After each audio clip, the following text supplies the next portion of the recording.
Hey guys, Richard at Ryden's Room here. I'm doing my latest review. Apologise for my slight cough and sore nose. I'm not quite fully recovered, but enough to do this video, I think. But yeah, this is my first review for Father Ted. And as you see, I've got a great t-shirt on. The money was just resting in my account. I got this one a while ago. Always loved this show. To me, it's the best British/Irish comedy ever. It's just absolutely perfect. Unlike something like My Family, where the characters are also somewhat normal.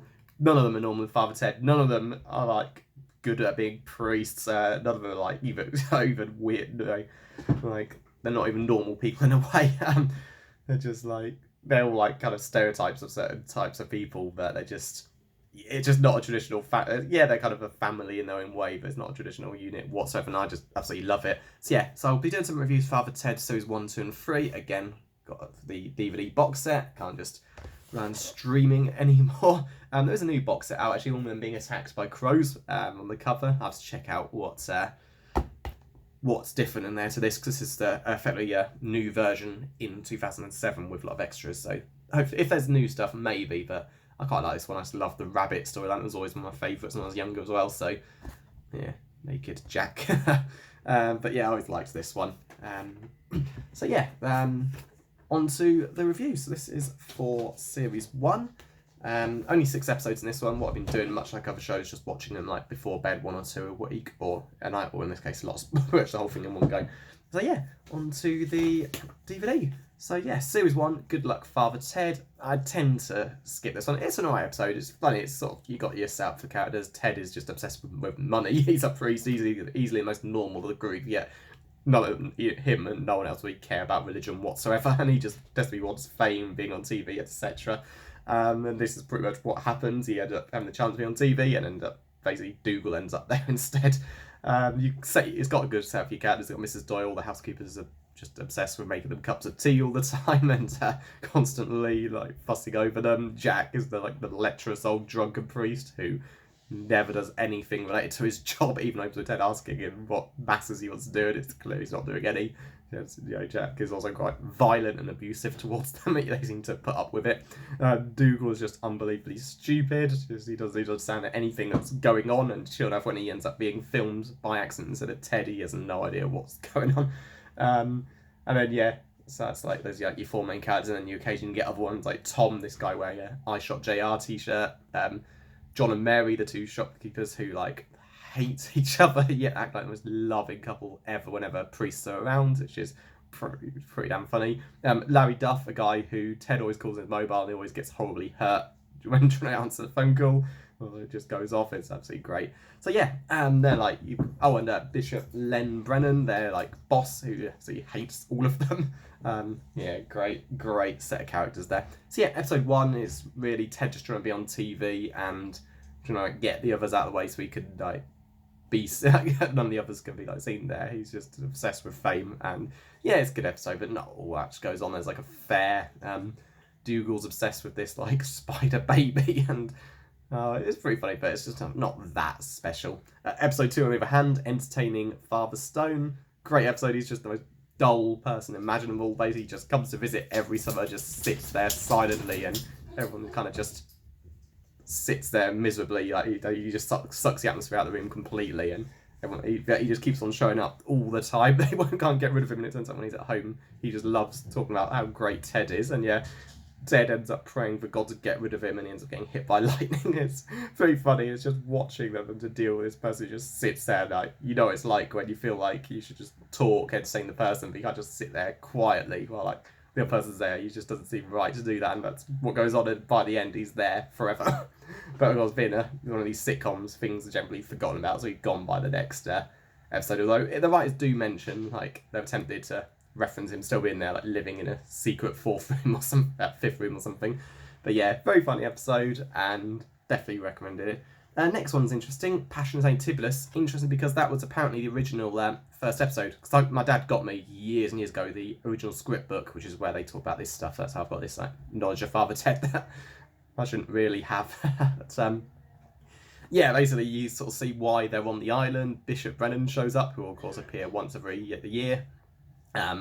Dougal did Jack did this wedding, which went very badly. Dougal is something called involved in something called the Black Rock Incident, but they were only nuns, as Dougal says. After like, Bishop talks about how many lives he's ruined, and of course Ted is there because he. That's what the T-shirt says. They stole a load of money from a charity. The money was resting in his accounts. Some money made it to his bank account, and he just kept it there and then moved it on and went to Las Vegas when a child was supposed to be in hospital. So yeah, Ted's there till that money's all paid back, which is never going to happen. And Mrs. Doyle's just Mrs. Doyle. She's just been assigned to live on Craggy Island. But yeah, it's just great to see how little Bishop Vernon thinks of them. Craggy Island is not the real world in any way, and they're just stuck there forever. But yeah, the main plot is there's a film that's being protested. It's clearly like a nod to stuff like The Life of Brian, and the priest, the Catholic Church want the film like banned everywhere, but it's being shown in Craggy Island. And yeah, Ted Dougal's protest does not go down well. No one listens to them, and the film becomes the most successful film ever seen on the island. And yeah, Bishop Vernon ain't happy. He finds 7% of far worse parishes, but turns out he's got a secret wife and son, and episode ends with them preparing to blackmail him. So they can't leave Craggy Island, but they can't end up somewhere much, much worse, which is something.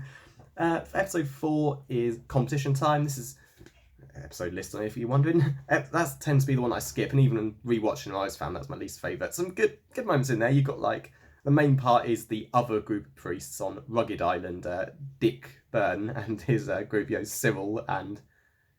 God, I can't remember the Jack equivalent, but that's basically what they are. They're the equivalents of Ted, Dougal, and Jack, and they've even got their own Mrs. Doyle as well. There's a competition where they bet huge sums of money, as in like a fiver, against each other to win. Basically, yeah, Ted has to always go as Mother Teresa. This year he's going to go as Elvis, but Dougal and Jack have got the same idea. Dick Byrne and his friends go as Diana Ross and the Supremes, and I'm sure they ban that these days because the whole painting their faces black thing. Thank God back then no one cared about that stuff. It was just about the humour, and yeah, it is pretty funny that overall it drags on. You've got this really annoying priest who just laughs repeatedly, and it's not funny. You've got this like guy who used to be in the BBC who got 5 being an alcoholic, who is Dougal's hero for some reason, and in the end they all go as Elvis, and they free like ages of Elvis thing. It's pretty funny, but it's just not one I really rewatched. I mean, series 1 of Far Ted is pretty good, but it's like all shows really, it's funny, it's sweet, and series 2 will be a lot better. Episode 5, And God Created Woman. It's pretty funny. Basically, Ted meets this author and he's convinced she's in love with him, and he keeps like bumping into her repeatedly. I think The Simpsons of Homer and Mindy. And yeah, in the end, he thinks she's like gonna invite him around to her cottage for a drink, and it's just to tell him she's planning to become a nun. Yeah, it's a good episode. Some good moments in there, but again, it's probably one of the weaker ones. As far as to rank all 25 Far Ted episodes, that'd probably be in the bottom 5. It's good, but it's kind of a average one. There's entertaining scenes in there, but I just happily skip it normally. And then on to the final one, Grant Unto Him Eternal Rest. Now, this is a lot better. Still not the greatest episode ever, of course, but still pretty funny. They see Jack drinks all sorts, not just alcohol, he drinks like bleach, and it effectively finally finishes him off. Jack appears to be dead. He's even got like symptoms like no pulse. It turns out he's got £500,000 in his bank, which is actually giving to Ted and Dougal, but they've just got to make sure he doesn't get buried alive, so they have to spend a night with his coffin to make sure. It's pretty funny. They're like talking about like what they're going to do with their money. Ted's like talking about how there's lots of charities, and of course he's then cuts to him thinking about himself dancing with his women in a club and throwing loads of money around. It's pretty good. But in the end, Jack's not dead. He just randomly comes back to life like that fella E.T., as Ted says, and he's back as normal. And yeah, at least they know they can eventually inherit all of his money.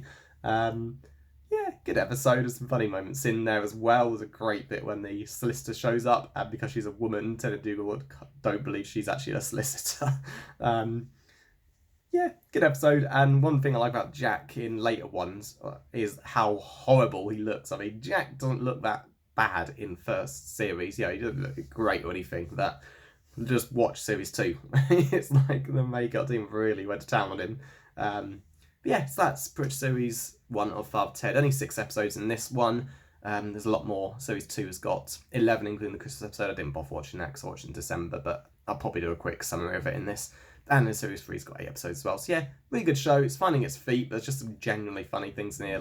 They're all so misplaced. None of them are good at being priests. None of them even have any interest in religion whatsoever. And that's pretty much it. They're just a completely dysfunctional unit, and that's why I think it's so good. Some of these shows follow the traditional sitcom setup of like The Odd Couple, like Richie and Eddie and Bottom, Mark and Jeremy and Peep Show, or family units like 2.4 Children, My Family. Even like cartoon ones like The Simpsons do that. And then you've got the ones that are more dysfunctional units like these, 3 priests who are terrible at being priests, don't care about religion, and they're just great stereotypes of what Head's the normal guy but who's really obsessed with money. Dougal's just a complete idiot, and Jack is the violent, angry drunk kid, and Mr. Dole's just the obsessed carer of the group. So yeah, really good show. Series 1's good and all.